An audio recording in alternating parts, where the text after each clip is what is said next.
வணக்கம். நீங்கள் இணைந்து கொண்டிருப்பது துளிரின் இரவு நேர பிரதான செய்திகளுடன். முதலில் தலைப்புச் செய்திகள். 2026 ஆண்டில் வெளியாகவுள்ள தேர்வுகள் தொடர்பில் வெளியாகிய அறிவிப்பு. எரிபொருள் தட்டுப்பாடு ஏற்படும் வாய்ப்பு, நீண்டகால நெருக்கடிக்கு தயாராகுங்கள், ஐரோப்பிய ஒன்றியம் அவசர எச்சரிக்கை. தமிழரசு கட்சி என்பது அடக்குமுறையுடன் கூடிய கட்சி அல்ல, சுட்டிக்காட்டும் ஸ்ரீநேசன். கடுமையான விதிகளுடன் இலங்கை வருகின்றது புதிய சட்டம். உயர்தர பரீட்சை பெறுபவர்கள், யாழ் இந்து கல்லூரி வரலாற்று சாதனை. இலங்கை கடற்பரப்பில் சுற்றிவளைக்கப்பட்ட படகு, மீட்கப்பட்ட அதிகளவான போதைப் பொருட்கள். அவதூறு பரப்பியதாக நடிகைக்கு சட்ட கடிதம், கொதித்தெழுந்த பானுக ராஜபக்ஷ. தொடர்பென விரிவான செய்திகள்.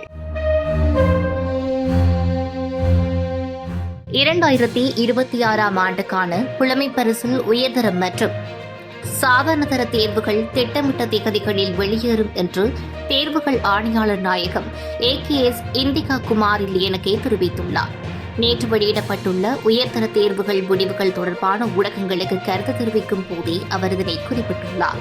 2026 ஆண்டுக்கான தேர்வு திகதிகள் கடந்த ஆண்டு செப்டம்பர் மாதம் அறிவிக்கப்பட்டதாகவும் அதன்படி மாணவர்கள் உரிய திகதிகளின்படி தங்கள் படிப்பை மேற்கொள்ளுமாறும் கேட்டுக் கொண்டுள்ளார்.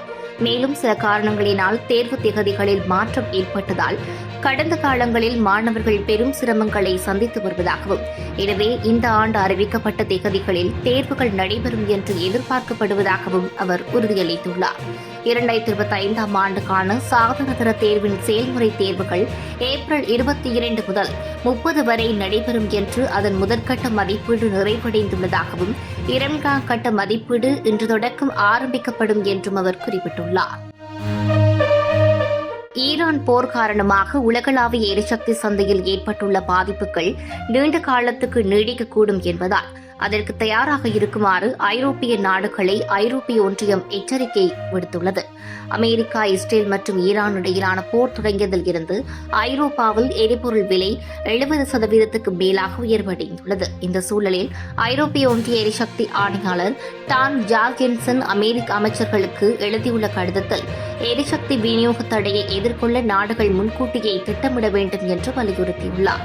ஹோர்மோஸ் நீரிணை மூடப்பட்டதால் ஐரோப்பாவுக்கான மசகு எண்ணெய் மற்றும் இயற்கை எரிவாயு விநியோகம் நேரடியாக பாதிக்கப்படவில்லை என்றாலும் சுத்திகரிக்கப்பட்ட பெட்ரோலிய பொருட்களான ஜெட் பொருட்கள் மற்றும் டீசல் விநியோகத்தில் தட்டுப்பாடு ஏற்படக்கூடும் என்று கவலை தெரிவித்தார். ஐரோப்பா தனது விமான எரிபொருள் தேவையில் சுமார் 15% மத்திய கிழக்கு நாடுகளில் இருந்தே இறக்குமதி செய்கிறது. ஹோர்முஸ் நீரிணை மூடப்படுவதற்கு முன்பு அங்கிருந்து புறப்பட்ட கடைசி எரிபொருள் கப்பல் ஏப்ரல் 10 அளவில் ஐரோப்பாவை வந்தடையும் என்று எதிர்பார்க்கப்படுகின்றமை குறிப்பிடத்தக்கது. தமிழரசு கட்சி என்பது அடக்குமுறையுடன் கூடிய கட்சி அல்ல, ஜனநாயக ரீதியான பண்புமிக்க கட்சி. இந்த கட்சியில் எந்த காலகட்டத்திலும் தந்தை செல்வாவினால் அடக்குமுறைகள் பிரயோகிக்கப்படவில்லை என நாடாளுமன்ற உறுப்பினர் ஸ்ரீநேசன் தெரிவித்துள்ளார். அனைவரையும் அரவணைத்து செல்கின்ற கொள்கை ரீதியான கட்சியாகவே அது காணப்பட்டது என்றும் அவர் சுட்டிக்காட்டியுள்ளார். இலங்கை தமிழரசு கட்சியின் ஸ்தாபக தலைவரான தந்தை செல்வாவின் 128வது ஜனன தினம் இலங்கை தமிழரசு கட்சியின் ஏற்பாட்டில் மட்டக்களப்பு நகரில் உள்ள தந்தை செல்வா சதுக்கத்தில் நடைபெற்றது. இந்நிகழ்வில் வைத்து கருத்து தெரிவிக்கும் போதே அவர் இந்த விடயத்தை குறிப்பிட்டுள்ளார். தனிமனித சிந்தனை, தற்போக்குவாத சிந்தனை என்பதை விட தமிழ் மக்களுக்கான அபிலாஷைகளை கொண்ட பொது சிந்தனையே தந்தை செல்வாவின் சிந்தனையோடு கொள்கையோடு இணைந்து செல்வதற்கான வாய்ப்பாக காணப்படுகிறது. இல்லையென்றால் சில விடயங்களில் நாங்கள் மீண்டும் மீண்டும் பின்னோக்கி செல்லக்கூடிய வாய்ப்பு ஏற்படுகிறது. தமிழரசு கட்சி என்பது அடக்குமுறையுடன் கூடிய கட்சியல்ல என்றும் தெரிவித்துள்ளார். ஒருங்கமைக்கப்பட்ட குற்றவாளிகளுக்கு எதிராக மிக கடுமையான விதிகளை கொண்ட புதிய சட்டம் ஒன்று கொண்டுவரப்பட உள்ளதாக மத்திய குற்ற விசாரணை பிரிவுக்கு பொறுப்பான பிரதி போலீஸ் மா அதிபர் ரணமால் கொடிவத்துவ தெரிவித்துள்ளார். இன்னும் 2 வாரங்களுக்குள் புதிய சட்டம் கொண்டுவரப்பட உள்ளதாகவும் அவர் குறிப்பிட்டுள்ளார். புதிய சட்டத்தின் விதிகளின் ஊடாக சிறையில் உள்ள குற்றவாளிகளை மீண்டும் போலீசார் பொறுப்பேற்று விசாரணைகளை முன்னெடுக்க வேண்டும். இவ்வாறான நபர்களை இன்றும் கூட நாம் பயங்கரவாத தடை சட்டத்தின் கீழே தடுத்து வைத்துள்ளோம். இது தொடர்பாக இன்னும் 2 வாரங்களுக்கு மிக கடுமையான சட்டம் ஒன்று வரவுள்ளது. குற்றவாளிகளுக்காகவே பிரத்யேகமாக உருவாக்கப்பட உள்ளதாகவும் குற்றவாளிகளாக நிரூபிக்கப்பட்டு சிறையில் இருக்கும் பலர் உள்ளதாகவும் தெரிவிக்கப்பட்டுள்ளது. பல குற்றங்களுடன் தொடர்புடைய இவர்களில் பெயர்களை கேட்க வேண்டிய மக்கள் பீதியடைவதுண்டு. இவ்வாறானவர்களை சிறையிலிருந்து வெளியே கொண்டு வந்து போலீஸ் காவலில் விசாரணை நடத்தும் அதிகாரத்தை இந்த புதிய சட்டம் போலீசாருக்கு வழங்குவதாகவும் தெரிவித்துள்ளார். 2025 ஆண்டுக்கான உயர்தர பரீட்சை பெறுபவர்கள் வெளியாகிய நிலையில் யாழ்ப்பாணம் இந்து கல்லூரியில் கடந்த 25 வருடங்களில் இம்முறை அதிகூடிய மாணவர்கள் 3A சித்தியை பெற்று சாதனை படைத்துள்ளனர்.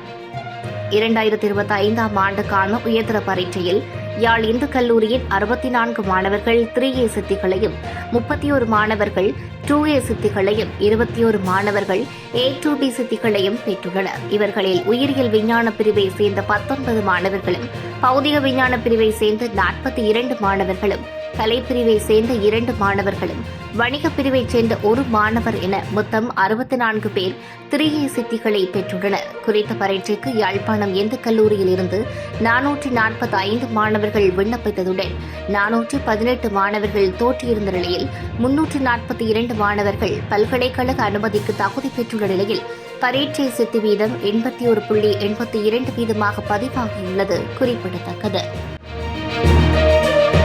இலங்கையின் பேருமலைக்கு அப்பால் ஆழ்கடல் பகுதியில் இலங்கை கடற்படையினரால் கைப்பற்றப்பட்ட பல நாள் மீன்பிடி படகில் இருந்த 300 கிலோகிராமுக்கும் அதிகமான ஹெரோயின் போதைப் பொருள் கண்டுபிடிக்கப்பட்டுள்ளது. வெளிநாட்டு புலனாய்வு பிரிவினரிடம் இருந்து கிடைத்த தகவலுக்கு அமைய இலங்கை கடற்படையினரால் முன்னெடுக்கப்பட்ட கண்காணிப்பு நடவடிக்கையின் போது குறித்த படகு சுற்றி வளைக்கப்பட்டது. இந்த நிலையில் இன்று காலை குறித்த மீன்பிடி படகு தெக்கோவட்ட மீன்பிடி துறைமுகத்துக்கு கொண்டுவரப்பட்டு சோதனை எடுக்கப்பட்டது. இதன்போது படகில் இருந்த 298 உரப்பைகளில் இருந்த போதைப் பொருட்கள் மறைத்து வைக்கப்பட்டிருந்தவை கண்டுபிடிக்கப்பட்டது. கடற்படை தளபதி வைஸ் அட்மிரல் காஞ்சன பானகொட இவ்விடயம் தொடர்பில் தெரிவித்தார். குறித்த படகு இலங்கைக்கு சொந்தமான பல நாள் மீன்பிடி படகு என்றும் அதிலிருந்து 6 சந்தேக நபர்கள் தொடர்பாடல் நடவடிக்கைகளுக்காக பயன்படுத்தப்பட்ட உபகரணங்களும் சட்டத்தின் முன் முன்னிலைப்படுத்தப்பட்டுள்ளதாக கடற்படை தளபதி மேலும் குறிப்பிட்டுள்ளார். நடிகை ஹர்ஷி ரசங்க சமூக ஊடகங்களில் தனக்கு எதிரான பொய்யான குற்றச்சாட்டுகளை முன்வைத்ததாக குற்றம் சாட்டி கிரிக்கெட் வீரர் பானுக ராஜபக்ஷ அவருக்கு ஒரு சட்ட கடிதத்தை அனுப்பியுள்ளார். நீதிமன்ற நடவடிக்கைகளை தொடர்ந்து சமூக வலைதளங்களில் ஹர்ஷி ரசங்க இந்த சம்பவம் குறித்து தவறான தகவல்களை பரப்பி வருவதாகவும் பானுக ராஜபக்ஷ குற்றம் சாட்டியுள்ளார். தங்க சங்கிலி அடகு வைக்கப்பட்டதை நீதிமன்றத்தில் ஒப்புக்கொண்ட பின்னர் சமூக வலைதளங்களில் அதற்கு முரணான கருத்துக்களை நடிகை வெளியிட்டதாலேயே இந்த சட்ட நடவடிக்கை எடுக்கப்பட்டுள்ளதாக பானுகவின் சட்டத்திரணி குழு தெரிவித்துள்ளது.